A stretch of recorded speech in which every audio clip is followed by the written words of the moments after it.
and make their way to Westminster Abbey. At the moment, no activity except, of course, for the police representatives from all the forces of England and Wales and Commonwealth countries who are lining the barriers here, standing to attention and keeping an eye on the thousands of people who've packed into the viewing areas at the bottom of the Mall and going up Constitution Hill to my right. So at the moment the gates are standing open, they're standing ready, and we await the departure of other senior members of the royal family here from Buckingham Palace. And has there been any kind of reaction from the crowds round about? They're silent. You know, when we spoke to them throughout the morning as we were preparing for this broadcast, Martha, there was the same sort of fairly relaxed, almost celebratory atmosphere that we've witnessed at different points around London, with visitors crowding in, wanting to pay their respects to the Queen. Now it is, as you would expect, it's much quieter, it's much more solemn, but also everyone here waiting, concentrating, all eyes trained across the forecourt of the palace to see the departure of the senior royals. So we know that in the first car it will be the Duke of York and the Earl of Wessex and Forfar. The second car will contain the Princess Royal and Vice Admiral Tim Lawrence and Peter Phillips.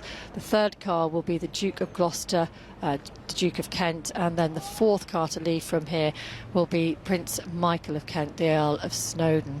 More motorcycle outriders, police outriders coming down just in front of the Queen Victoria Memorial here. So this could be an indication that we'll see the cars leave in the next few minutes. But I'll let you know when there's more activity here, Martha. Thank you, Rachel. And that silence only broken by the sound of the bell tolling at Westminster Abbey. Alan Little is inside there and is able to tell us more about some of the guests' arrival, including the Prime Minister.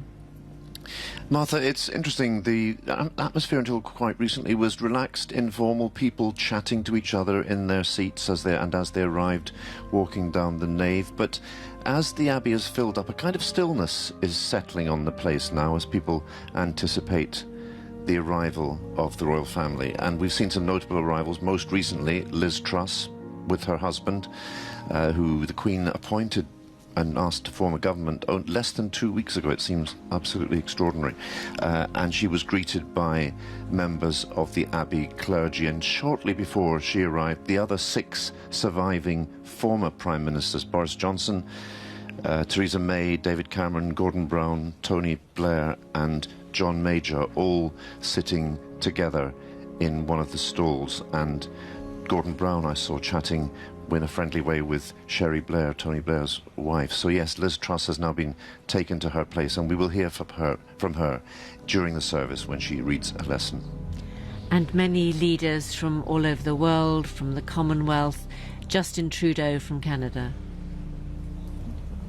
Justin Trudeau from Canada, Emmanuel Macron and his wife Brigitte from France, and of course President Joe Biden and his wife also in their seats already.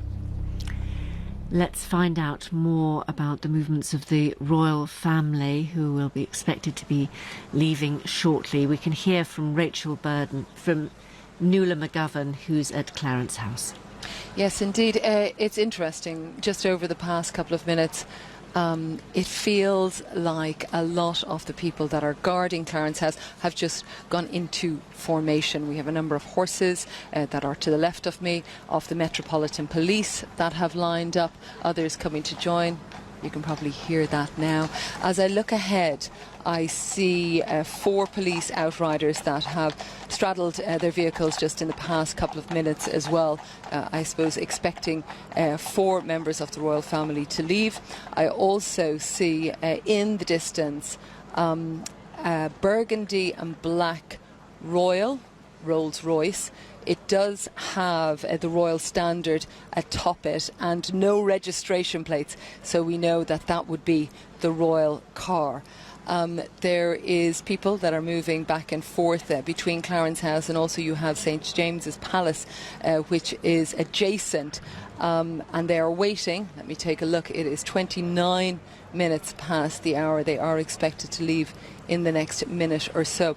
What's interesting also with this flurry of activity is that you have two guardsmen that are standing stock still in their scarlet tunics. But here, the police outriders beginning to make their way out through those black wrought iron gates, their lights flashing, their dots of bright green fluorescence as they make their way in staggered formation. 1, 2, the third waiting until the fourth police outrider emerges from those gates. Behind it, we have the Rolls Royce, which I just mentioned, with the Royal Standard. The cheers from the crowd that have waited for this moment. King Charles sitting on the right, waving to the crowd, raising a white gloved hands to acknowledge so many people that have come to wish him well, to mourn with him and his family. And the King is accompanied by the Prince of Wales, and also in a following car, the Duke of Sussex, departing Clarence House for the Palace of Westminster by way of the Mall, Horse Guards and Whitehall towards Admiralty Arch. And as the royal cars approach Admiralty Arch, the outriders leading, of course, these cars in the distinctive deep maroon shade of royal claret, nearly black, but royal claret is the official name for that colour. It's been a difficult 10 days for the King, the Prince of Wales and Duke of Sussex. This is perhaps the most emotional day of them. But you can hear from the cheers that the people here in the Mall are showing their love and respect for the royal family.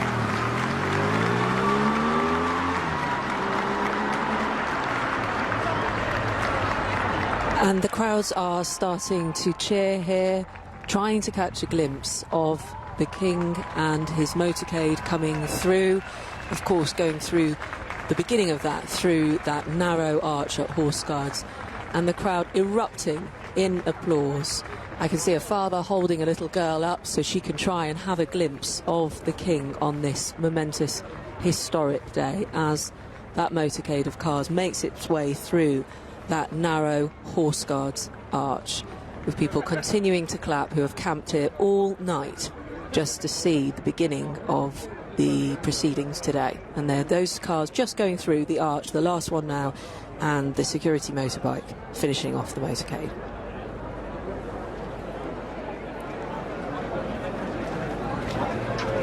And the motorcade now turns into Whitehall, very close to the memorial to the women of World War II and the efforts of the 7 million women who served in that conflict, including the then Princess Elizabeth, enlisting at the age of 18. And ripples of applause now breaking out in the crowd here around the cenotaph, which will be one of the most poignant moments of the procession in the other direction as the motorcade files past now on towards Westminster Abbey.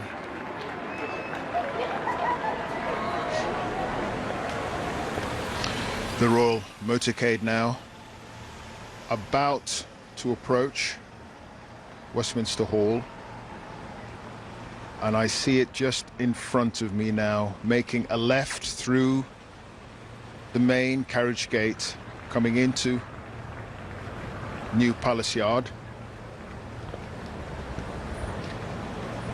The maroon Rolls Royce about to stop in front of the north door, the main entrance here, where just a few hundred yards further inside the hall, Her Majesty has been lying in state for the last 4 full days.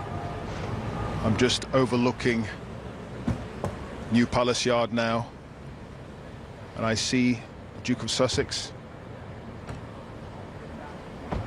walking in,